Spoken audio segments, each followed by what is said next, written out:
ऐसा होता था, लेकिन बीच में 2 वर्ष के लिए इंडियन नेवी ने ऐसा किया था कि 2 वर्ष के लिए जो है 60 जिसके भी 60% से ऊपर है वो एग्जाम दे सकता है, ऑनलाइन एग्जाम स्टार्ट कर दिया। लेकिन उसके कारण क्या हुआ कि बहुत सारी धांधली होने लगी, जिसके कारण नेवी को फिर से अपने पुराने रास्ते पे आना पड़ा कि 12th की जो परसेंटेज है उसको आपको शॉर्टलिस्ट करते हैं, एडमिट कार्ड स्टेट वाइज होता है।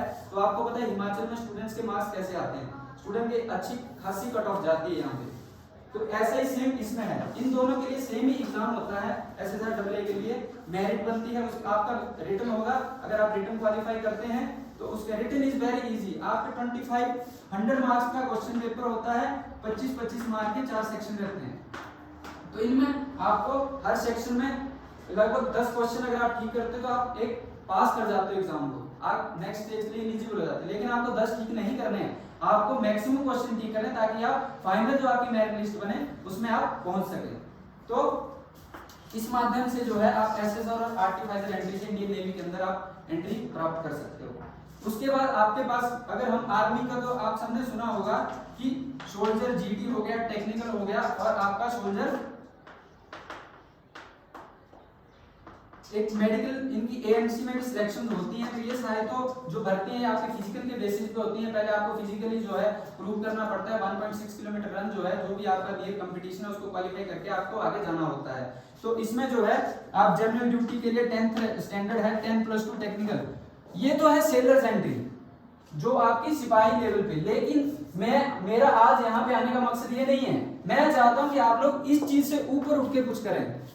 जैसे NDA आपने सुना होगा, CDS आप लोगों ने सुना होगा, मैं वैसी एंट्री की आपके साथ आज बात करने आया हूँ। ये तो है जनरल, आप as a sailor, as a सिपाही आप जा सकते हो, और एयर फोर्स में भी आप एज ए एयरमैन आप सिलेक्ट होते हैं इसी बेसिस के ऊपर 10+2 एंट्री के ऊपर, नॉन मेडिकल। अब कुछ लोगों की ये विडंबना है, वो बोलते हैं कि ओनली साइंस स्ट्रीम के बच्चे, आपको बता दूं कि आर्ट्स स्ट्रीम का बच्चा भी भारतीय वायुसेना को ज्वाइन कर सकता है, वो वायु ग्रुप में ऑन द बेसिस ऑफ 10+2 जो है भारतीय वायुसेना में भी सिलेक्ट होता है।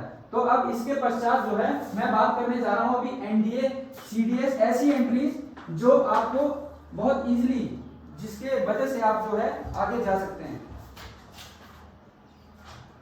और इसके साथ साथ मैं एक चीज और आपको बताना चाहूंगा कि पढ़ाई के साथ साथ आप एक्स्ट्रा करिकुलर एक्टिविटीज पे भी प्लीज ध्यान दें। जैसे कि आपके महाविद्यालय में या जहां भी आप जाएंगे महाविद्यालय में, जैसे MCC हो गया, अगर आप डिफेंस में आना चाहते हैं तो ये सारी चीजें आपको बहुत ही ज्यादा मदद करती हैं। NSS हो गया, रोवर एंड रेंजर्स ऑर्गेनाइजेशन हो गया, जिसको स्कूल लेवल पे Bharat scouts and guide organisation बोला जाता है।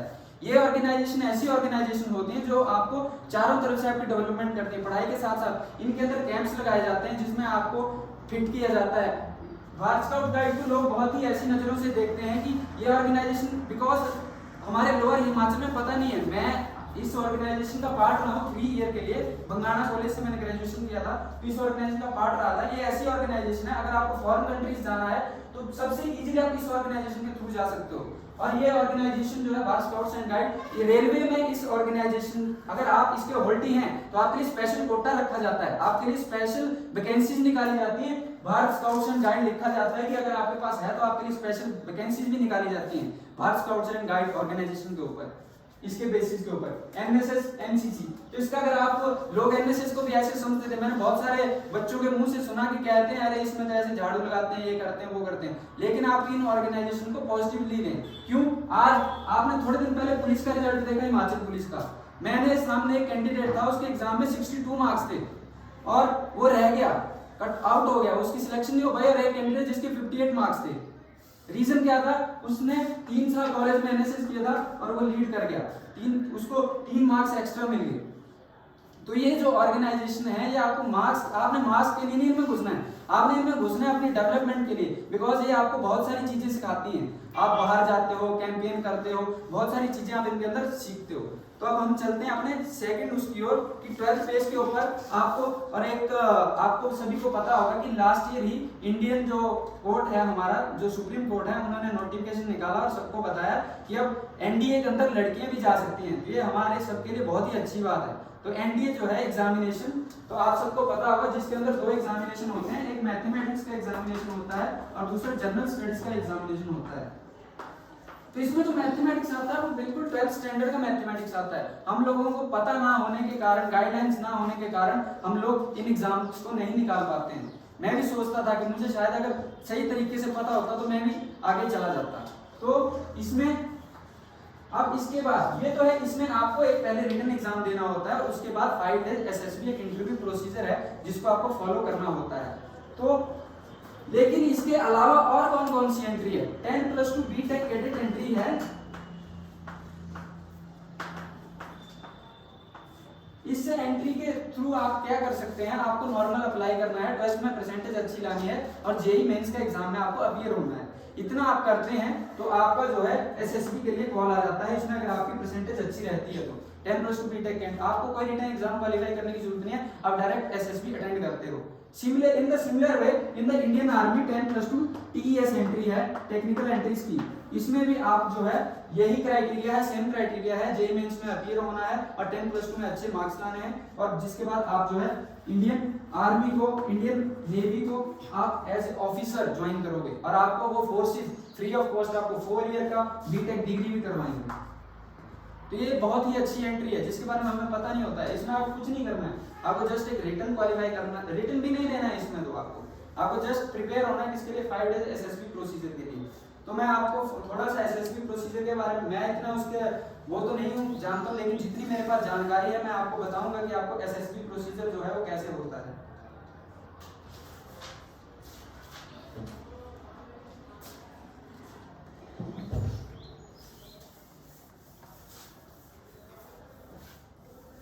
तो जो हमारे पास एसएसबी प्रोसीजर होता है उसमें क्या है, सर्विसेज सिलेक्शन बोर्ड है, इंडियन आर्मी, नेवी, एयरफोर्स, ये सभी सर्विसेज में जो है जो हमारे ऑफिसर सिलेक्ट होते हैं उनके लिए प्रिपेयर करवाता है, उनकी जो है सिलेक्शन करता है।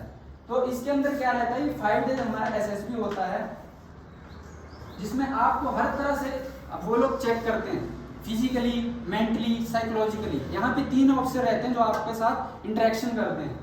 इस बोर्ड के अंदर हमारे पास 3 ऑफिसर रहते हैं, GTO, IO interviewing officer and एक one is psychological officer, psychologist. तो ये 3 ऑफिसर आपको अलग अलग वे से जो है आपके साथ इंटरेक्शन करते हैं। तो इसके अंदर एक्चुअली में होता क्या है, सबने सुना है एनडीए, सीडीएस, ये सब सुनते हैं, स्कूल में सब सुनते हैं, बट होता क्या है इनमें एक्चुअली ये हमें पता होना चाहिए। आप 10th, 11th, 12th में आपको एटलीस्ट इतना तो जानकारी होना चाहिए कि हाँ इस 5 दिन में होता क्या है, मुझे ये तो पता होना चाहिए। तो आपकी फर्स्ट डे जो है वो स्क्रीनिंग होती है। आपने सुना होगा कि स्क्रीनिंग में बहुत सारे लोग जो हैं वो आउट हो जाते हैं। तो स्क्रीनिंग में वो लोग क्या करते हैं, स्क्रीनिंग में वो लोग आपका एक फर्स्ट डे आप जाओगे वहां पे रिपोर्ट करोगे, तो उसके पश्चात आपका एग्जाम होगा। तो उस एग्जाम में हमारे पास verbal and non verbal reasoning एक पेपर होगा आपका, verbal and non verbal reasoning का। ये एग्जाम होने के बाद आपको एक पिक्चर दिखाई जाएगी, एक पिक्चर आपको दिखाई जाएगी, उसके ऊपर आपको एक स्टोरी लिखनी है जिसके लिए आपको 30 सेकंड के लिए पिक्चर दिखाई जाएगी और उस पर 4 मिनट जो आपको उसके ऊपर लिखने के लिए दिए जाएंगे। ये सारा काम आप वहां पे आपके साथ और भी लोग रहेंगे उनके साथ करोगे।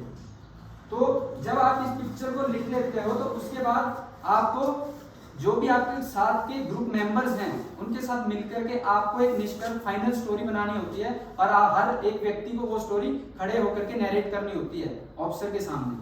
आप ये कर देते हैं, उसके पश्चात स्टोरी यहाँ पे आने के बाद आपका जो ये फर्स्ट स्क्रीनिंग है वो खत्म हो जाता है।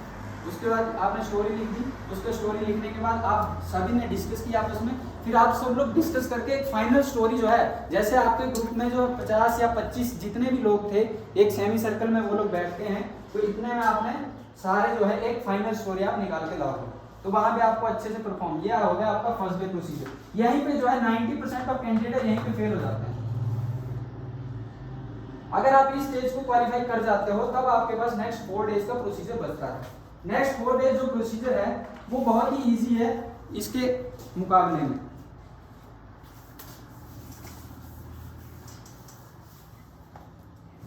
तो आपका जो नेक्स्ट 4 डे प्रोसीजर है उसमें सेकंड डे आपके टेस्ट होते हैं WAT, TAT, PPDT। WAT word association test, it is just nothing, इसमें क्या होता है, आपको एक वर्ड दिया जाएगा, उसके ऊपर आपको सेंटेंस बनाना है और उसके लिए आपको 15 सेकंड दिए जाएंगे। टाइम का बहुत ज्यादा रोल है इस एग्जामिनेशन में, इस एसएसबी प्रोसेस में टाइम का बहुत ज्यादा रोल है। तो इसमें जो WAT में आपको जो है सेंटेंस लिखने हैं, 60 जो है आपको दिए जाएंगे वर्ड, उनके ऊपर आपको 60 वर्ड्स के ऊपर सेंटेंस बनाना है, जितना आप बना पाते हो within the time limits. Next is thematic appreciation test. Thematic में क्या है, आपको 10 पिक्चर दिखाई जाएंगी, वही 10 पिक्चर जो है उनके ऊपर आपको जो है लिखना है, स्टोरी लिखनी है 10 पिक्चर्स के ऊपर। स्टोरी में जैसे कैरेक्टर क्या है, वही 4 मिनट एक 15 सेकंड के लिए एक पिक्चर दिखाई जाएगी और उसके ऊपर प्लस 4 मिनट में उसके ऊपर आपको स्टोरी लिखनी है। ये हो गया। उसके बाद 11 पिक्चर जो ब्लैंक दिखाई जाएगी, उसमें आपको अपने मन से स्टोरी लिखनी है। ये हो गया आपका सेकंड डे का प्रोसीजर। और इस प्लस इसमें ऐड होता है सेल्फ डिस्क्रिप्शन टेस्ट, SDT जिसको बोलते हैं। तो जो हमारा सेल्फ डिस्क्रिप्शन टेस्ट है, इसमें आपको क्या करना होता है, अपने बारे में लिखना है, आपके माता पिता के बारे में लिखना है, अपने फ्रेंड्स के बारे में लिखना है, और आपके फ्रेंड आपके बारे में क्या सोचते हैं, माता पिता आपके बारे में क्या सोचते हैं, अपने आप को एक मतलब आपने अपने बारे में पूरी उसमें डिस्क्रिप्शन लिखनी है, जिसके लिए आपको 15 मिनट दिए जाते हैं। तो मुझे नहीं लगता कि अगर मुझे हमें समय पे ये चीजें पता हो तो ये कोई इस चीज के लिए आप पहले से प्रिपेयर हो सकते हो। ये तो सेल्फ डिस्क्रिप्शन है, आप अपने माता पिता के बारे में लिख सकते हो, फ्रेंड्स के बारे में, अगर आप कहीं सर्विस करते हो तो आपके सुपीरियर या उनके बारे में भी आपको लिखना पड़ सकता है। और इसके बाद जो है 3rd डे और 4th डे या सेकंड डे या 3rd या 4th डे के बीच में आपका इंटरव्यू होता है आईओ के साथ, इंटरव्यूइंग ऑफिसर के साथ, जो कि वो डिपेंड करता है आपके ऊपर कि आप कैसा परफॉर्म करते हो, कितने मिनट का चलेगा, वो सारा आपकी कन्वर्सेशन के ऊपर उनके साथ डिपेंड करता है। Next one is GTO, group test. GTO में आपके टास्क होते हैं अलग अलग, इसमें ग्राउंड टास्क भी होते हैं, मैक्सिमम इसमें ग्राउंड के टास्क रहते हैं, टीम मैनेजमेंट के टास्क रहते हैं, लीडरशिप क्वालिटी आपकी चेक की जाती है, प्लस इसमें लेक्चरेट होता है। लेक्चरेट में वो क्या कहते हैं, आपको 4 टॉपिक्स देंगे जिसमें से आपको एक चूज करना होता है लेक्चरेट। तो लेक्चरेट में आपको 4 टॉपिक्स दिए जाएंगे जिसमें से आपको एक टॉपिक चूज करना है और उसके ऊपर आपको लेक्चर देना है लगभग 3 मिनट का। तो ये सारी जो है चीजें एसएसबी के अंदर होती है। तो हम पहुंच गए तीसरा चौथे दिन के बीच में, तो इसी बीच में आपका इंटरव्यू होगा। नेक्स्ट अब लास्ट डे 5th डे होता है कॉन्फ्रेंस। तो कॉन्फ्रेंस के अंदर जो है जो भी सारे अफसर आपको इतने दिन तक जज कर रहे होते हैं, वो सारे आपके सामने आते हैं अपने ड्रेसिंग में, आपके सामने बैठते हैं और वो आपसे अगर आपकी सिलेक्शन है मतलब आपसे बात करते हैं। ज़्यादा लंबा चौड़ा नहीं चलता है ये जो कॉन्फ्रेंस है, उसमें थोड़ी बहुत ही बात होती है। अगर आप 50-50 चांसेस अगर हैं, आप उनके सिलेक्शन के अगर आपके चांसेस हैं, अगर उनको लगता है कि ये बंदा सिलेक्ट हो सकता है तो आपसे वो थोड़ी इंट्रोडक्शन या मतलब आपसे क्वेश्चनिंग कर सकते हैं। या आपने जैसे ड्यूरिंग इंटरव्यू टाइम आपसे कोई क्वेश्चन पूछा गया था और आपने नहीं बता पाए थे, और अगर आप उनको लगता है कि आप सिलेक्शन के अराउंड हो तो वो लास्ट डे आपसे वो क्वेश्चन भी पूछ सकते हैं जो आपसे लास्ट डे पूछा गया था। तो ये है आपका 5 डे एसएसबी प्रोसीजर।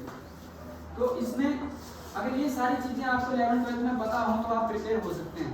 आप ये सारी चीजें अगर आपको इस टाइम में पता हो तो आप एक्सप्लेन अपने आप को रेडी कर सकते हो, ताकि आप 12th के बाद अगर कोचिंग करने भी जाओ तो एटलीस्ट आपको ये सारी चीजें पता होंगी तो आप बहुत अच्छा परफॉर्म कर सकते हो।